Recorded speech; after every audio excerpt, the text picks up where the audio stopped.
Oh, hey, wait a minute. All right, welcome back to another video. This is the CME Xkey 25, and I have had this for a very long time, more than a decade. This goes way back.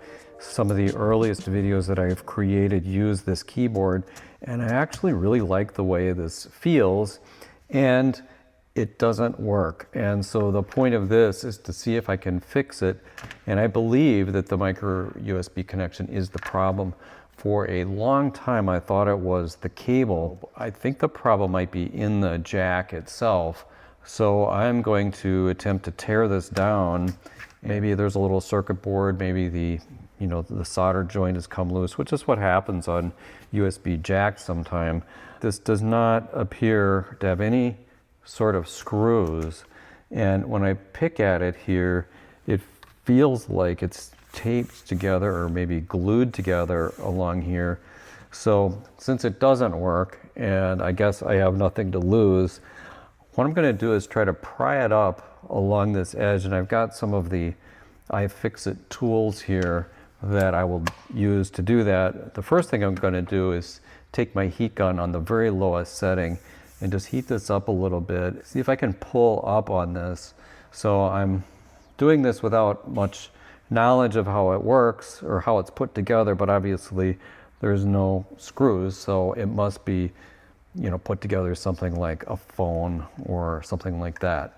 So I'll leave this video running, and I am going to get started by just heating it up a little bit with this.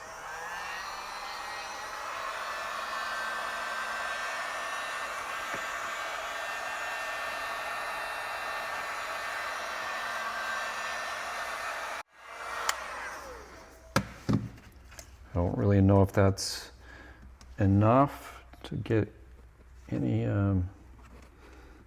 movement here with this. Let's see if I can get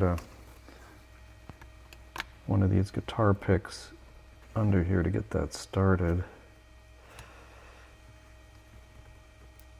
I don't know. It does look like that's all one part. Let me get a pry tool here.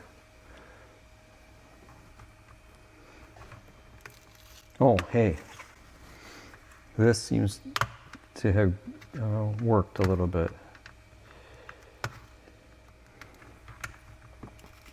I don't know if I'm fixing it or if I'm destroying it, but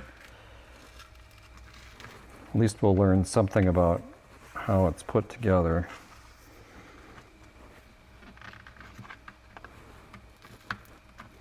I'm going to put another pick under here to hold it while I work along here. Yeah, it's definitely, I can hear it. You can probably hear that. It's releasing. Add a little more heat to it.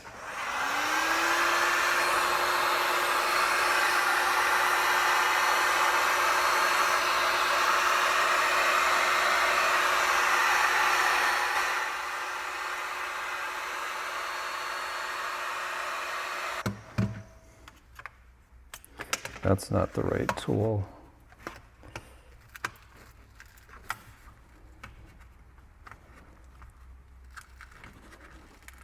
We'll get another pick in here. I've got a few more of these picks. Let me get those out. So as I work along, and some of these pry things might help. These things, electronics are much easier to get into it when they're fastened with screws, but the adhesive, I think, keeps this flat. Of course, this thing is quite old, so the adhesive is probably a little more dried out. Okay, I'm going to see if I can get...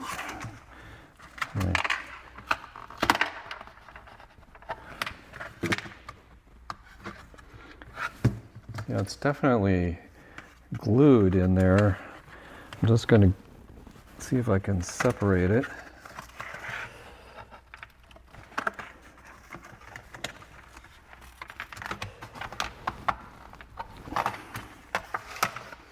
All right, what we're going to do is try to get these picks out of there. I'm going to see if I can get some more heat in there.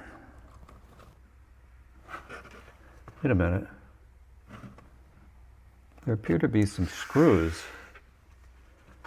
Oh, okay. So let's get these feet here.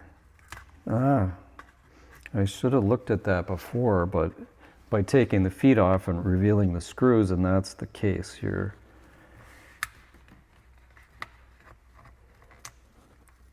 All right.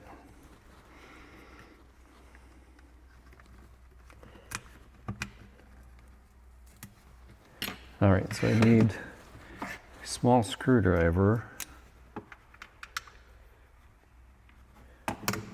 Well, this should work.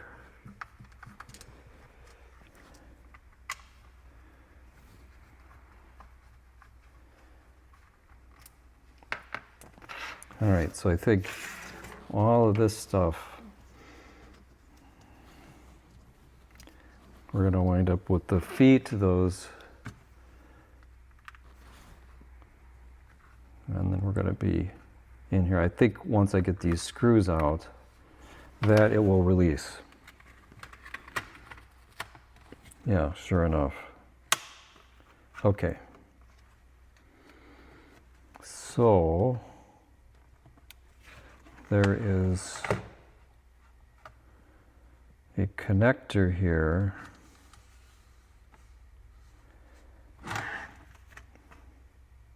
So the circuit board here, which is probably the brain and everything else about this, and the USB connector is under here. So I'm going to see if I can free that by removing a few more screws here.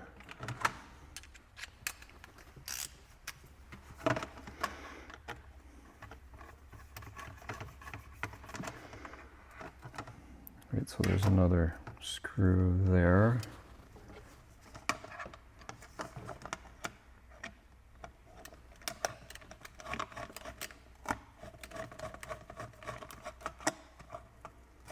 All right, so that circuit board popped right out.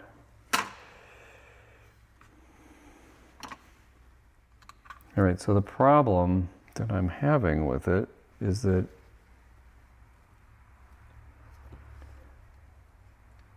it seems like this. Let me zoom in a little bit here.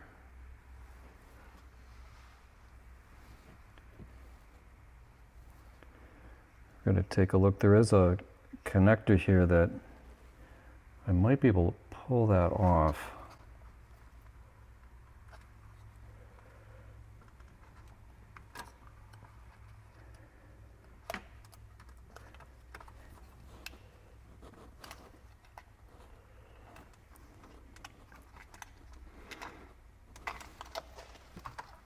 Oh, okay.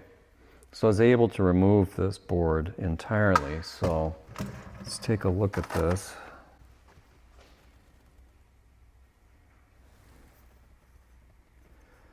All right, so I'm gonna, there's a little piece of foam on here. I'm gonna remove this, because that should reveal the back of that. If it's soldered through hole,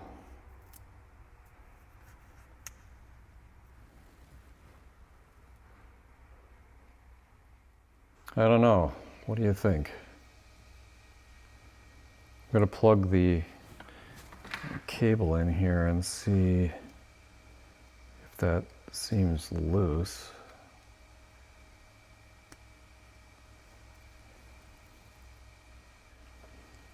You know, over years of plugging it in or storing it, it does seem like, you know, those connections could have broken. I can't see it well enough in here to see. It looks almost like there's through-hole connections.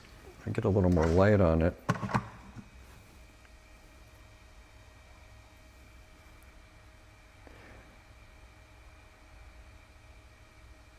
That hold the connector in place. It looks here like there's not even any solder on the bottom side of that board. So, but it appears to be clipped in place here. And the USB connections are surface mount on the top. I don't know how close up I can get to this with the camera. So right there, those connections are what I am suspicious about. I can get a very fine point soldering iron in there with some solder. It could also be that the bigger connections on the side provide the power connections, and it's possible that those are broken. If you wiggle it, it will briefly come on, but it won't stay on. So that makes me feel like there's something broken here. So I'll get the soldering iron out. It's very small for me to even see those connectors, so I'll have to do this under a glass. I'm not sure if I can do it on camera, but I will come back and report this later on. So I have this set up where I'm actually looking through my magnifying glass here, and what it appears to me is that when I wiggle this, there are larger connectors on either end of this USB connector. It's surface mounted to the top, but this is, it's not a through hole. This is a larger connector here, or conductor. And there's something similar on either side, but when I wiggle it, I'm not sure if you'll be able to see this, it looks like that lifts off the board a little bit. So I think that all of these data connectors here for USB probably are fine because they're not mounted rigidly, but this is part of the rigid construction of this. So what I'm going to do is come in here with a fine point soldering iron and see if I can add a little bit of solder here or reflow this. I'll probably do that on both sides. These might be power or they might just be ground, but that appears to be a potential problem, and you could imagine that this puts a moment on there that would flex that, and over years, if you unplug this and plugged it in, that connection right here could break over time. So that's my theory. I will touch that up there and then we'll go from there. If I could get this steady, I'm not sure how well the camera's going to see it. I'm going to heat this up a little bit, see if I can add a little solder.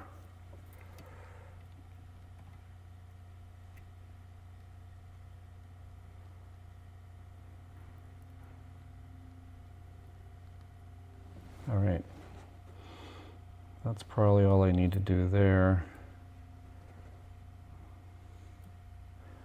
I'm going to do the same thing on the other side.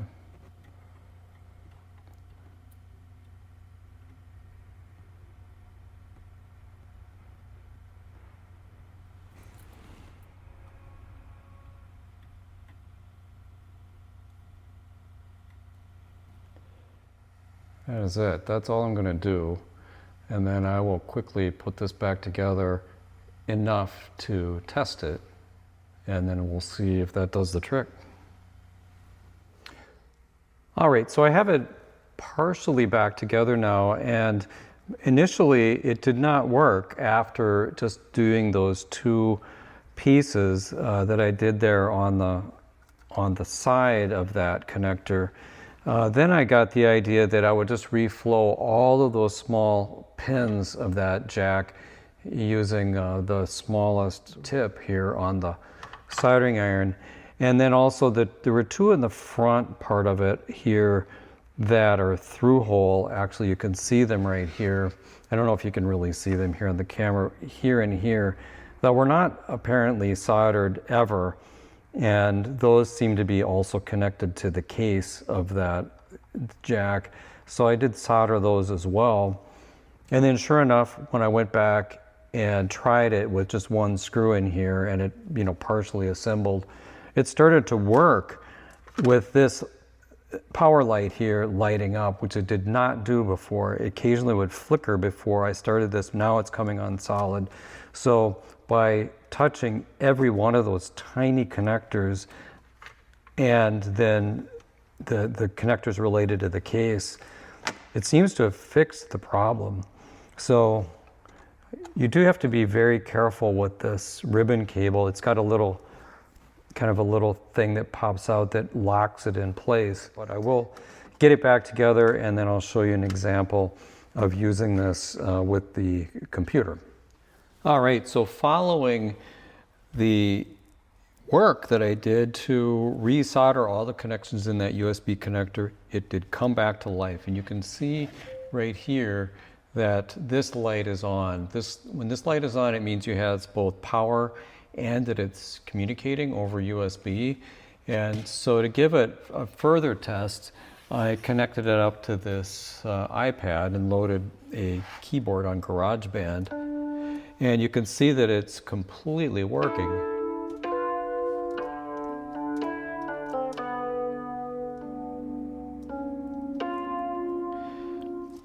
The way this thing works is so simple. We've got a pedal here, so we can do sustain.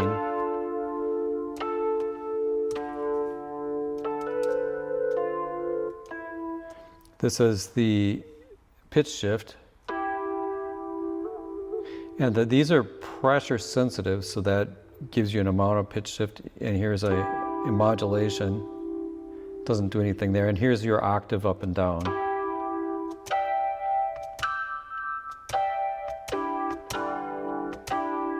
That's all there is to it. I really have enjoyed using this. This has a 2013 date on it, meaning it's 13 years old. And I didn't want to throw it away, and so I was able to get it to work. Now, it's not fully put back together, and that's what we're going to do right now. So I'm going to disconnect this carefully because I don't want to break that again. And we'll get the iPad out of the way here. And I put it together temporarily with one screw holding the board in, so I should be able to just pull all this open again. And I do want to explain something about this connector here. So we'll take this back off for a second.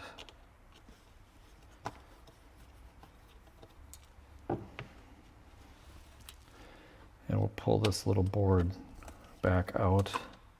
Now this connector this is a flat ribbon connector that is attached to some kind of, membrane switch or dome switches that are under those keys that are just all molded into this plastic here. And to get it open, there is a little lock on it.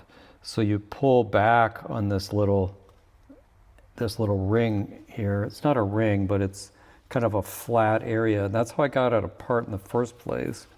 And with that unlocked, then this will slide out easily. But you don't want to really pull on this too much. And you can see that even the connectors are right in there. I don't want to mess with that too much.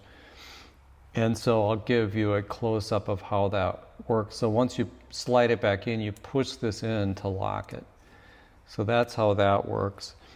And then, of course, here is what I did with the soldering iron. Is I got in here, I had to use a magnifying glass. And each of these little individual things I soldered. I did solder these, which I did on camera. And then these were unsoldered, probably redundant to some of the other ones, but I did put a little solder on there, and those appear to be grounding for the case of this. And I don't know, maybe give it a little more rigidity. Regardless, whatever I did there, I got it working. So I was pretty happy with that. And the little LED that we see shine through this, there's a little lens piece on here. That little LED is right here on the corner. And if we look at what's on here, we see these chips here, which I think are probably some kind of a matrix for switching to decode the keyboard. And then there's a crystal on here for this processor, and this processor must do all of the MIDI and the USB functions for this thing, because that's really all there is to this board. There is some kind of unpopulated area here and it has TXRX, so this must be related to the wireless functions that maybe were, I don't know if they were implemented at the time, or maybe they were planned at the time that this came out. So with that, I am going to put this back together. So the first step of this, because it's going to go in here like, let's see, it goes in here like this, face down. So we're going to have to put this connector back on here first. So we do want it to go all the way in. And it won't if that thing is not, if this little lock is not fully out. So with that in, I can push that to lock it. And now this will flip up like this. You do have to push the end of this slightly into the top over here.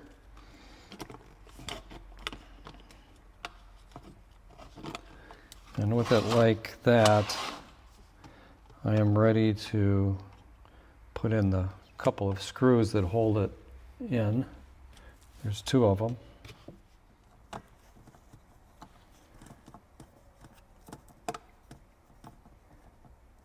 Right, that's more like it. And there's another one that goes on the other end of that.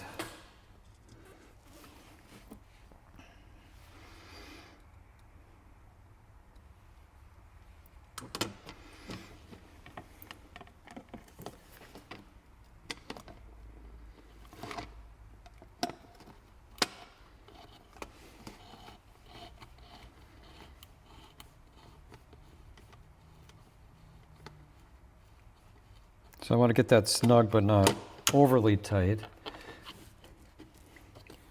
And then this little foam piece was on the back of that USB, so hopefully it's sticky enough to stay on here.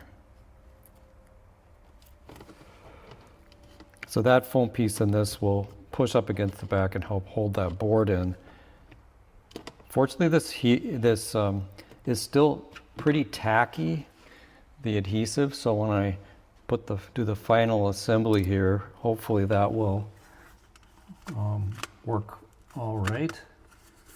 So we'll get the back part of it in here, and then I've got these little screws that go in through the back that I did not initially see, and that goes in there just fine. And then when I get it all back together, I will test it again with the iPad to make sure that I didn't make it worse by putting it back together.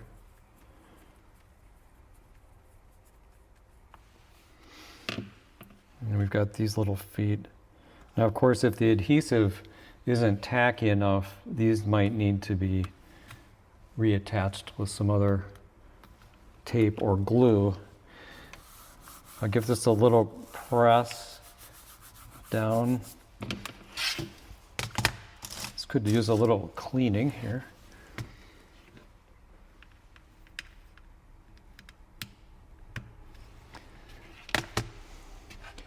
So I'm going to just plug this into a power supply right now, because I did want to show you something about this, that this light will indicate that it has power, but if it has power and it's not connected to data, then it just blinks like that. So that's one of the error modes that I discovered while working on this. So we have GarageBand open again.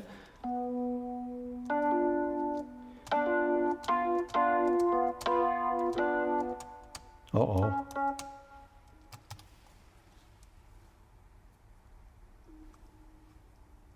All right, that.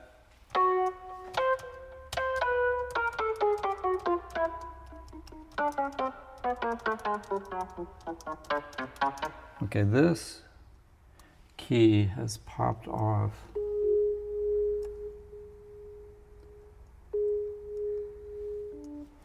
Well, okay, I will work on this off camera, but obviously this note here has sprung up. It's working, but the key cap here is popping off.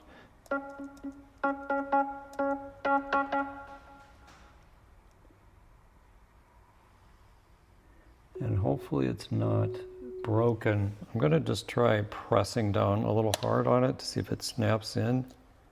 Oh, that fixed it. No, it didn't. Oh, what did I do? Okay, well after that I restarted GarageBand and it's working. So that key seems to be fine. I guess that key just popped off a little bit.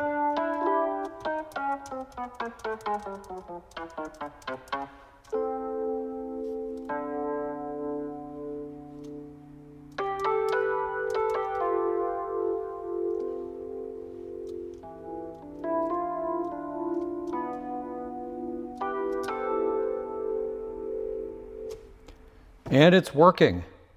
So while making this video, I realized that there is a USB-C version of the Xkey 25, and it's no longer by this company CME. Somewhere along the line over the last 13 years, the manufacturing or the distribution of this product has changed to this company, ESI. So it's no longer marketed through CME.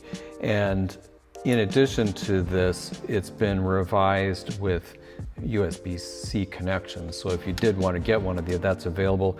These are also available with wireless connections as well. And the company ESI also makes, in a very similar form factor, this product, which is called the Xjam. And the Xjam is obviously a pad controller, and it's really cool. I've had it for a while. I haven't used it much, but it's got, you know, encoders, pads on it. The other thing I like about it is that you can mount this to a stand using this connection here. So you've got a nice way to use this. There is also an X synth that is in this form factor as well that I've seen, and I'm really excited to, you know, give that a try sometime if I get the opportunity. So I think in future videos where I need to use a USB keyboard, this is really nice because it fits right below my main computer keyboard. And so it's a really good way to demonstrate things. And with that, I think we're done with this. We'll see you in another video very soon. And if you like this kind of thing or gear reviews in general, consider subscribing. I have realized that about 95% of people that watch the channel are not subscribed. So that would be great if you like this kind of thing, if you subscribe. We'll talk to you again soon. Bye-bye.